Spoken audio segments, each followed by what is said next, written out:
All right, let's head over to the kitchen and say hello to Culinary Director Judi Gallagher, who's joined today by a familiar face, Nikita from Geyer's Sausage Kitchen in Sarasota. Judi? Well, it wouldn't be the upcoming Easter and Passover season without us doing something together. Right. And I called Nikita, and you jumped right in and said, I'm doing it. So tell us what you're preparing today. Today I have our herb-crusted rack of lamb. And it is a beauty. So since lamb obviously is very popular both for the Passover and the Easter meals, you're going to learn a great herb crusted, right? Gluten-free, so it's nice and light. Exactly. Perfect. We'll have all sorts of cooking tips coming up in just a few minutes. Let's head over to the kitchen again and check in with ABC7 Culinary Director Judi Gallagher and Nikita from Geyer's Sausage Kitchen. Okay, Nikita, let's show them what they need to do to prep lamb. So this year at Geyer's, we're very excited because we got in a whole new line of domestic lamb. So it's kind of, it's hard to find, you know, usually it's New Zealand. Right. We got a whole line, so when it comes in, it actually comes in with the whole saddle attached. So as you can see here, it comes in, this is the whole piece. Got it. And then from there, we clean it. So you have the outer membrane. I kind of cheated today and pre-did it because I didn't know how much time we would have. So okay. Let's move this one. So when you French it, which is typical for, you know, a rack of lamb. Exactly. And that's what I want people to see is how to French their rack of lamb. So it looks that restaurant kind of quality, right? Yeah. And that's what I love about these domestic lambs is the bone, it's almost like a tomahawk. So you have a full bone restaurant quality.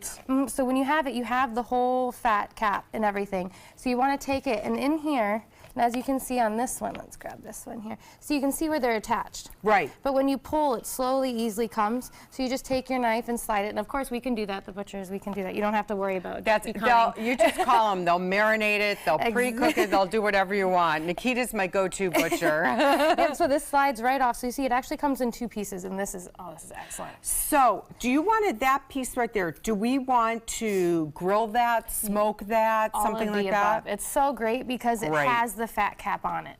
So even though it itself is very lean, but see that fat cap? It's great for sausage. Yeah, it's great for all of the above. So once you get this whole piece removed, you have all this, and then you have a line here, and on this line, so you have the nice, look how beautiful.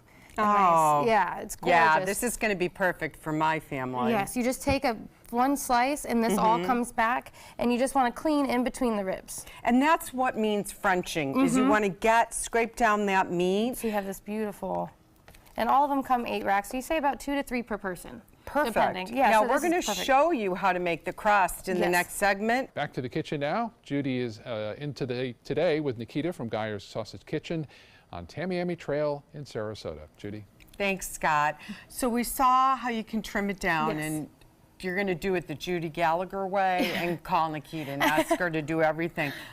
Let's start with the herb crust and then what we're going to do. So what you want to do when I do the lamb, I like to marinate it at least a day in advance. And what do you marinate it in? I make the whole marinade. Everything we're about to do, I let it sit in the fridge just like this for a couple of days. Okay. Because a lot of people will do oil and like salt and pepper. Right. I like mine, might as well go all whole in. Shebang and get some So good let's flavor. do it. Let's start how we're going to make it. First, you want to take your lamb, and I use truffle oil and truffle butter for the lamb. Nice. Just because it gives it that extra little flavor. Right. So you want to coat it, do a nice coating on both sides. Okay.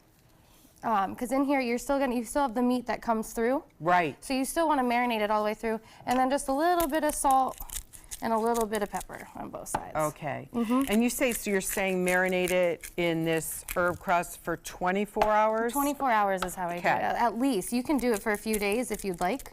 I love when something can set and just absorb the freshness for a few days. You really get that full flavor. So I always coat it first. Next thing you do is here we have some truffle butter. Yes, so you know I love truffle butter. 2 tablespoons going. Great.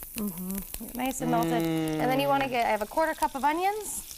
Finely, thinly chopped. Yep, beautiful chop on that, my dear. Thank you. And at least 2 garlic cloves. I love garlic, so sometimes I put a little extra in. You are my daughter. You are my culinary daughter. So once these get just a little bit, like moist, that kind of... Sure. See, it's soaking up, the oil soaking up. And I always like to keep the butter on the side because you never know. I like to keep the mixture nice and wet, and the herbs seem to kind of absorb it. Gotcha. So, I'm all for more butter, please. So in here I have thyme, sage, rosemary, oregano. All fresh herbs. All fresh. And there's actually, it's so funny, I'm taking care of my grandmother's house, and her, I don't know what, her rosemary bush just went through the roof. So that's what the rosemary bush is actually from. The aroma is fab. Great. So A here's little a little more bit. truffle butter. Yeah. And so once it gets going, so you see, and I don't like to roast the herbs too much because a lot of it happens in the oven. So it creates that nice crust. So once I take it, and you can put it right here actually, I throw the whole thing, and then to finely chop it. So this way the herbs keep the flavor. Oh, gotcha. And then you chop it just down so it has a little bit more, it sits a little bit better on the crust. I love this technique, right. It's a little bit backwards compared to how most people do it. No, this is great. See, we're always learning new techniques, so and we could do this on a pork roast and things like that, it's excellent on a pork roast. This seasoning is really good for everything. So you just take it and you want to put a thick layer of it.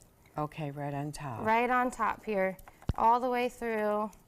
And obviously you have some, and I check it about once a day. I'll check it just to make sure, because sometimes the herbs, I don't know what jumps in the fridge and the herbs fall off. I totally agree. And now, we've got to head out for now. We have a full rack that's come out of the oven, which we're going to be happy to taste. And we'll get that taste in just a few minutes. Stay with us. We're coming back with Nikita from Geyers, getting ready for the Easter and Passover holiday. And we're back. Nikita, the aroma is amazing. Show us what you're going to do the last steps with the mint. Now the last step is what you want to do is with the mint is just take a little bit of it, and just take a little here, and you want to peel it. I don't chop this one, because with it being mint. Just and right. Well, right if over you express it with your hands, it's going to really get that mint fresh flavor. Mint flavor. Yeah. I like this much better than a mint jelly back from the 70s. I totally agree. Fresh mint is great with it. You want to cook it right to about 125, 135, depending how rare you like it, let it set. And then you can see when we carve it here, I'm going to come right between the bone, and you'll see the little nodules. Straight down. Beautiful. Oh, look at that, and perfectly cooked. Yeah, so you still want a little juicy, of course. Now, I have to remind everybody, you'll get this recipe and the video with extra tips by logging on to mysuncoast.com. Click on Dining and enjoy all there is to do, and click on Geyers on the restaurant page, because we'll find out more about that as well. Okay, we have to go. Happy Easter, my culinary daughter.